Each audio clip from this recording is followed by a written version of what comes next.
அடுத்து திருமலை கீழ்பெண்ணாத்தூர். திருமலை, உங்களுடைய கணவரை கண்டுபிடித்து தருமாறு ஒரு மனுவை கொடுத்துருக்காங்க. ஒரு பெரிய மனு கொடுத்துருக்காங்க. சகோதரி திருமலை பேசுவாங்க. ஹலோ தோரி சார், கீழ்பெண்ணாத்தூர் தொகுதி துறிஞ்சாபுரம் ஒன்றியா திருமலை. சொல்லுங்க, பேசுங்க.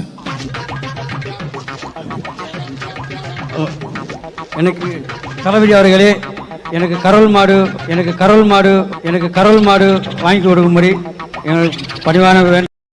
இதுவரை தாழ்வான பகுதியில் இருந்து 199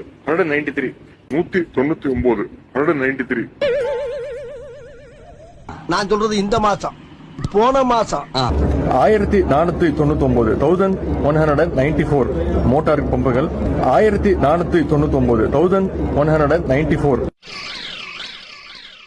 இந்த மாவட்டத்தில் ஒருத்தர் இருந்தார், அமைச்சர் செந்தில் பாலாஜி. அவரை பத்தி சொல்ல வேண்டிய அவசியமே இல்ல. அந்த செந்தில் பாலாஜி அமைச்சரவை 15 முறை ஏற்கனவே மாத்தி அமைச்சாங்க. அப்பெல்லாம் அவரை மாத்தல, சீனியர் அமைச்சர் எல்லாம் மாத்தினாங்க. ஆனா இந்த ஜூனியர் அமைச்சரை மாத்திரம் மாத்தல. இடையில அந்த அம்மா ஜெயிலுக்கு போனப்போ யாரை முதலமைச்சராக தேர்ந்தெடுக்கலாம்னு சொல்றப்போ அந்த பட்டியலில் இவர் இருந்தாருங்க. இவர் கெட்ட கேடு செந்தில் பாலாஜி பேர் இருந்துச்சுங்க.